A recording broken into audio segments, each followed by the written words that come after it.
Film diawali dengan memperlihatkan aksi baku hantam seorang bocah kecil melawan bocah yang lebih besar di sebuah lapas.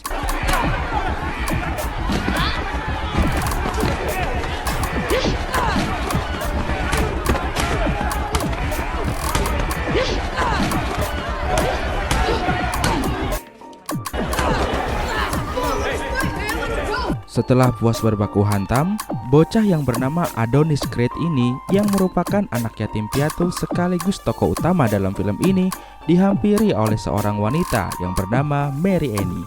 Ternyata Mary merupakan ibu tiri Adonis yang selama ini tidak dia ketahui. Jangankan ibu tiri, bahkan ayahnya pun dia tidak kenal.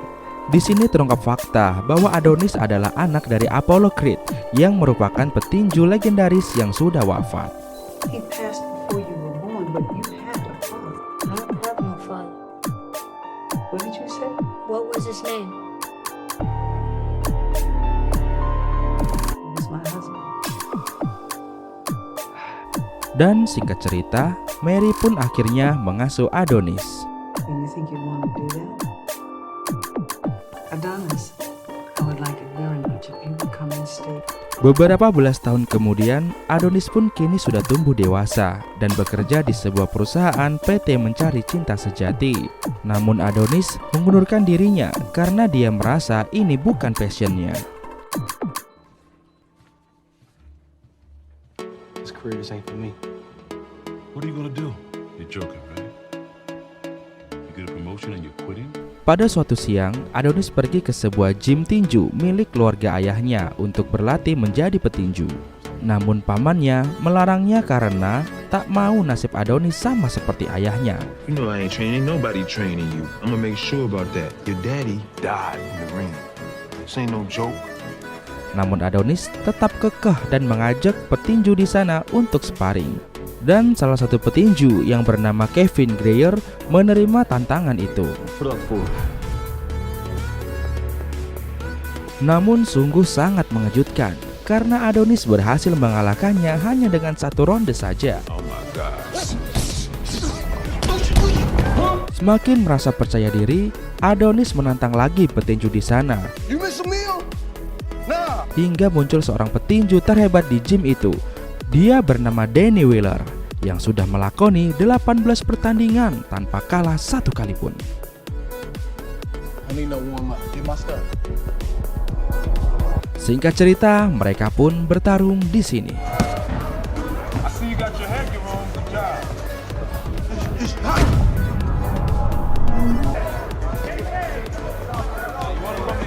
Namun Adonis akhirnya kalah karena saat ini Danny memang bukan kelasnya.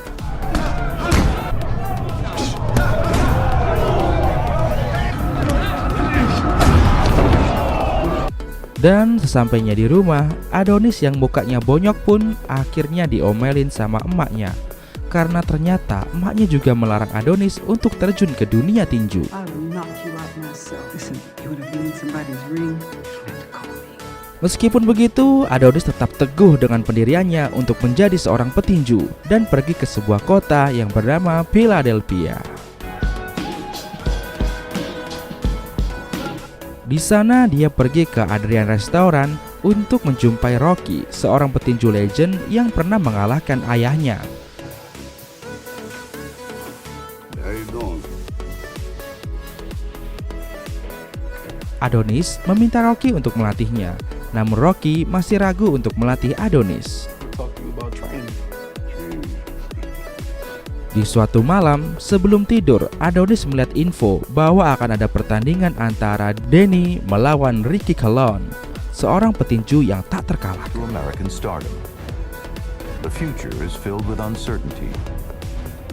Di saat Adonis ingin lanjut tidur, Adonis merasa tidak bisa tidur karena terganggu oleh suara musik tetangganya. Dia mencoba menegur tetangganya itu, namun ujung-ujungnya malah dia naksir karena tetangganya itu adalah Di keesokan harinya, Adonis pergi ke sebuah gym tinju. Adonis pun langsung nyelonong masuk tanpa ucap assalamualaikum atau minimal basa-basi kayak seperti ini. Di dalam sana, dia melihat seorang petinju bernama Leo Supriyono. Maksud saya Leo Sporino yang sedang berlatih. Singkatnya, Adonis pun mendaftarkan dirinya di gym itu dengan nama Donnie untuk menutupi identitas aslinya yang merupakan anak dari Apollo Creed. Sepulang dari latihan, tak sengaja Adonis melihat konser dari Bianca yang merupakan tetangganya, dan Adonis pun jadi semakin naksir. Di keesokan harinya, Adonis mendapat kabar bahwa pertandingan antara Danny dan Ricky gagal diadakan. Semua ini akibat kerusuhan yang terjadi karena Ricky tidak bisa menahan emosi saat sesi timbang badan. Adonis kembali menjumpai Rocky. Dia meminta sedikit tips menu latihan dari Rocky, dan Rocky pun memberikannya.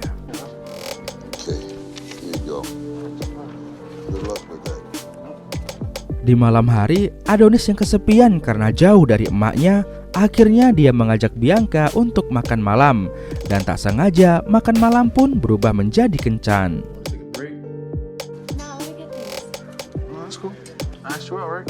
Di keesokan paginya, Rocky datang ke gym lamanya yang juga merupakan tempat Adonis berlatih. Rocky bertemu dengan teman lamanya yang bernama Pete. Tapi karena ini di Amerika, jadi menyebutnya bukan Pete, tapi Pete. Pete memperkenalkan Rocky dengan anaknya yaitu Leo dan meminta Rocky untuk bergabung dalam timnya melatih Leo. Namun dengan halus Rocky menolak karena ternyata kedatangannya di sini untuk melatih Adonis. Singkat cerita, karena Rocky menganggap ayahnya Adonis adalah orang yang istimewa, Rocky pun kini mau melatih Adonis yang kini sedang menggunakan nama samarannya sebagai Donnie. Singkatnya, latihan Adonis pun dimulai.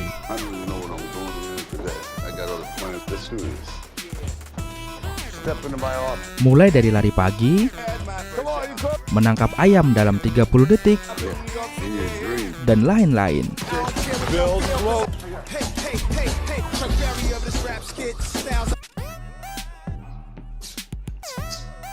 Setelah selesai latihan, Adonis pergi ke kamar kos Bianca. Ya, namanya juga kucing. Awalnya sih cuman main musik, tapi ujung-ujungnya malah main kuda-kudaan. Katlah banyak jomblo yang nonton.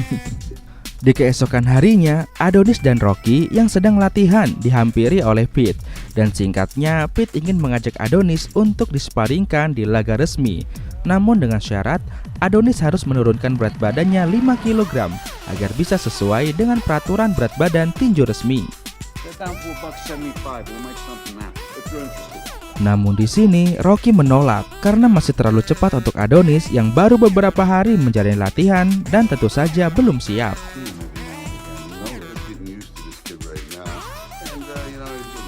Sepulang dari latihan, Adonis terus merayu Rocky agar mau menerima tantangan Pete. Adonis pun terus memaksa, bahkan dia memaksa melakukan training camp di rumah Rocky. Hingga akhirnya Rocky pun menyetujuinya. Di keesokan paginya setelah selesai sholat subuh, Rocky melakukan latihan mereka dengan berlari menuju Front Street Gym, sebuah daerah yang dipenuhi dengan anak motor. Sesampainya di sana, Rocky mengenalkan Adonis dengan orang-orang di gym tersebut yang akan menjadi tim dari Adonis.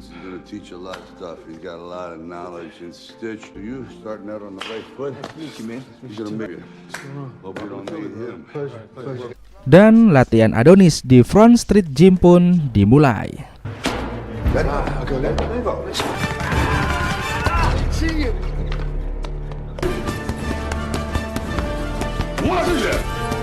Singkat cerita, hari pertandingan antara Adonis dan Leo pun tiba. Di ruang ganti, Pete datang menjumpai Rocky. Dia penasaran tentang Adonis karena Pete mendapatkan kabar dari LA bahwa Adonis adalah anak dari Apollo. Rocky, I made calls to LA. Rocky pun mengiyakannya dan meminta Pete untuk merahasiakan itu karena Adonis tidak mau statusnya sebagai anak Apollo dianggap sebagai sebab ia bisa menjadi petinju hebat. Karena Adonis ingin sukses dengan jerih payahnya sendiri. I apologize. Dan sesaat sebelum pertandingan dimulai, saat sarung tangan Adonis sudah terpasang dan sudah dibalut dengan perban, tiba-tiba Adonis merasa grogi dan mendadak pengen hingga akhirnya sarung tangannya pun dilepas kembali beserta perbannya. Fight, are they too tight? I'm freaking out, okay? I'm freaking out right now. I gotta take a shit. Hey, Red, I'm gonna need some help here. Can you, We'll be right out. Soalnya repot juga anti ceboknya kalau pakai sarung tangan tinju. Jangan dibayangin. Dan setelah selesai, mereka pun menuju ring tinju dan pertandingan pun dimulai.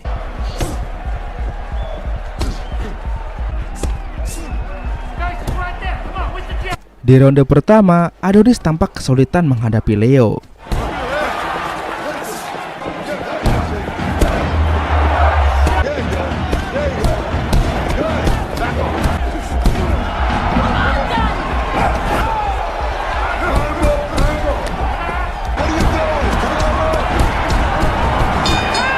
Namun di ronde kedua, dengan jurus yang diinstruksikan dari Rocky, Adonis berhasil menumbangkan Leo. I want you to throw your left under the radar. Then come up with this shovel hook.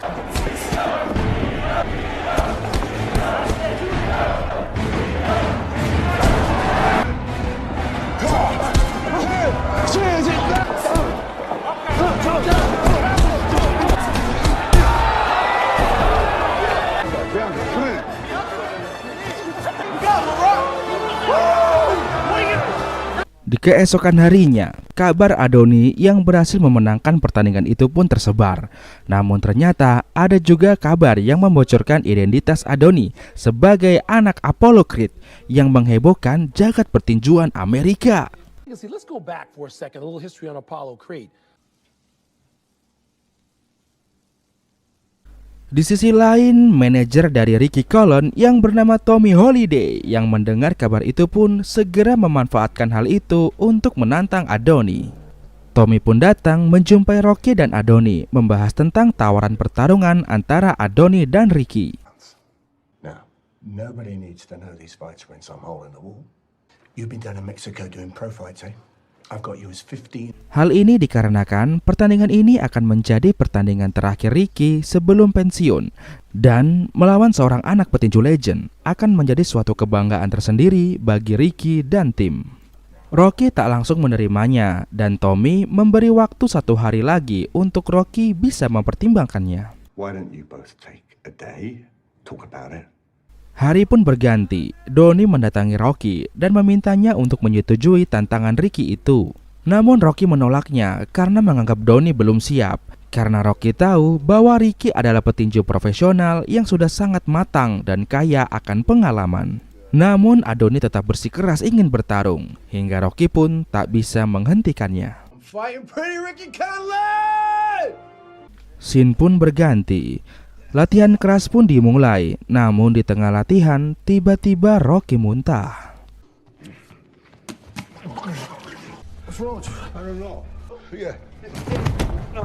Dan setelah dibawa ke RSUD terdekat, ternyata Rocky mengidap penyakit kanker. Namun Rocky meminta dokter untuk merahasiakan hal ini dari Adoni karena dia harus fokus dengan latihannya. Well, at least take these. It has information on your diagnosis. Meski begitu, setelah agak baikan, berkat minum puyer dan pakai balsem, di keesokan harinya latihan kembali dilakukan.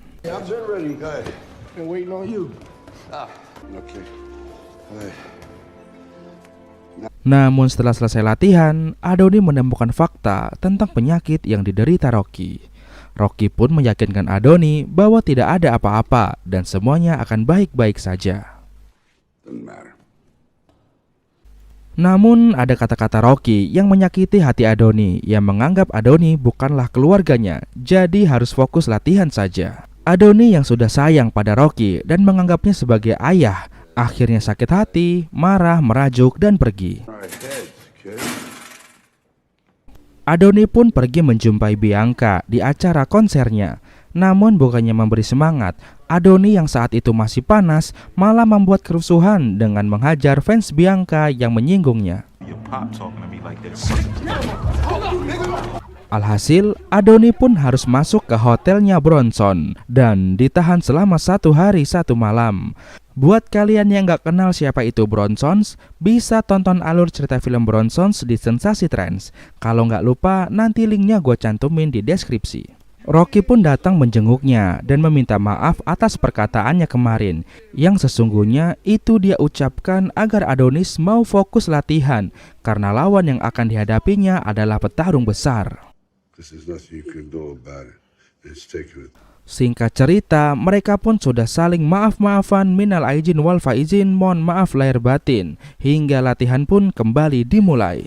Dalam latihan kali ini, terkadang Adonis harus latihan di RSUD karena Rocky melatih sambil dirawat.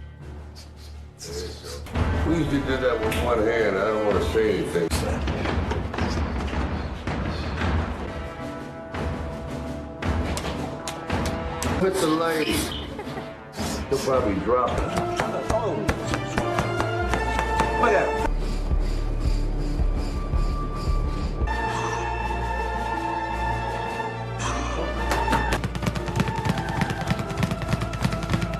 Singkatnya, hari press conference antara Donnie dan Ricky pun tiba. Awalnya semua berjalan lancar, hingga salah satu pernyataan Ricky menyinggung perasaan Adonis hingga membuat keributan terjadi, dan laga ini pun akan semakin panas.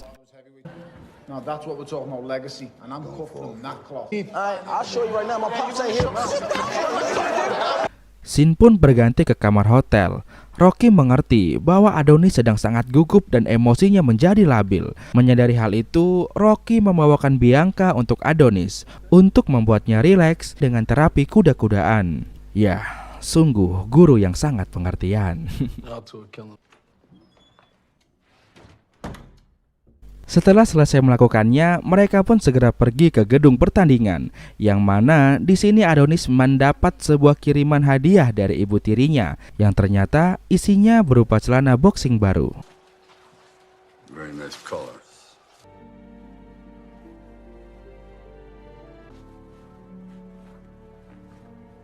Dan setelah sedikit pemanasan, pertandingan antara Adonis melawan Ricky pun akan segera dimulai.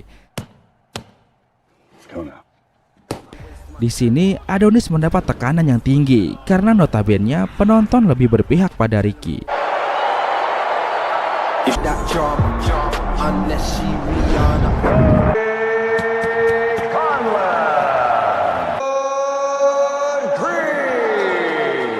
Dan singkat cerita, pertandingan pun dimulai. Nervous energy can wear you out as the fight goes. Jab to keep young Creed at bay. You can see Creed lands the jab. Conlan grins at it. Conlan fires the hard fighters like Creed trying to get close to Conlan against the. Di ronde pertama, Adonis terlihat cukup kewalahan menghadapi Ricky, hingga Ricky berhasil membuat pelipis Adonis lecet. Conlan lands a shot. Okay? Adonis was lucky there wasn't enough. Keep making mistakes like that. He's gonna jab. Let's throw the right. When he leaves it out there, drop that right hook. Namun di ronde kedua, Adonis berhasil memancing emosi Ricky hingga dia bisa menggores di pelipis bawah Ricky.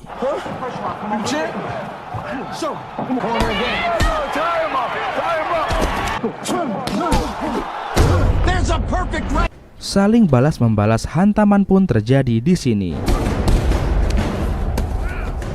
Hingga di ronde kelima, Adonis berhasil menerapkan jurus Rocky yang membuat Ricky kewalahan.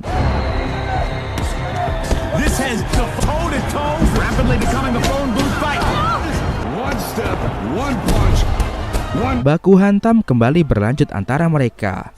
Adonis berhasil menemukan kelemahan Ricky hingga Ricky kewalahan. Namun, sedikit kelengahan Adonis membuat sebuah pukulan Ricky berhasil mendarat di pipi Adonis hingga bibirnya jadi kayak gini. Ekspresi wajah lo ketika diputusin pacar, padahal baru tadi pagi jadiannya. Adonis pun sempat pingsan di sini, dan Ricky sudah selebrasi kemenangan. Namun tiba-tiba bayangan ayah Adonis datang dan membuatnya sadar kembali, dan Ricky pun gak jadi menang.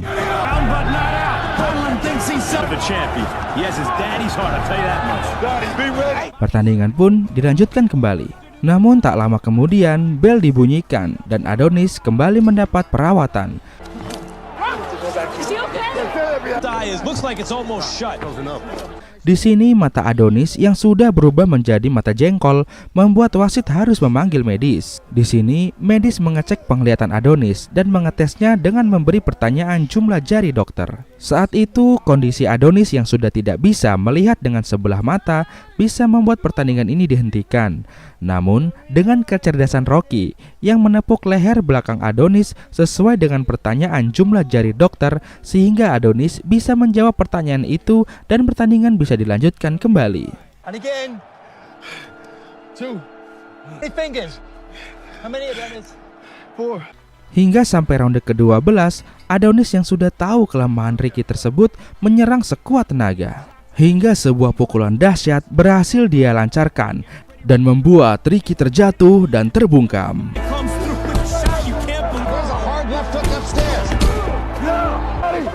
Throwing body shots like he's Rocky Balboa. Creed spins, puts the champ in the corner. Closing seconds of the fight. Going upstairs like he's Apollo Creed. Dan akhirnya Adonis pun menang. Be saved by the bell in the 12th and an unforgettable night. He's no longer just the... Tapi nggak jadi, karena di akhir hitungan wasit ternyata Ricky bisa bangkit lagi. Dan karena kedua petarung masih sama-sama sadar hingga ronde ke-12, maka pemenangnya ditentukan berdasarkan penghitungan poin. Dan hasil dari perhitungan poin menyatakan bahwa yang menang adalah Ricky Kambuaya, maksud saya Ricky Colon. Ya, dan kali ini benar-benar menang.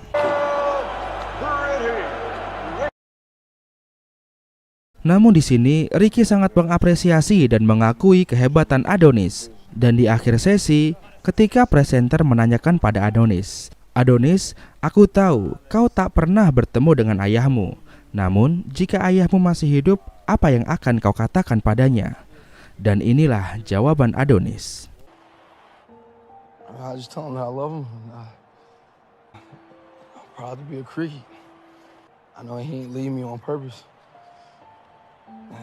Dan singkatnya, bersamaan selesainya pertarungan ini, film pun tamat. Oke, pelajaran apa yang lo dapat dari film ini guys? Tulis jawaban Anda di kolom komentar. Jawab yang gokil ya. Akhir kata untuk menghemat kuota, sampai jumpa lagi di video sensasi trends berikutnya. Bye-bye.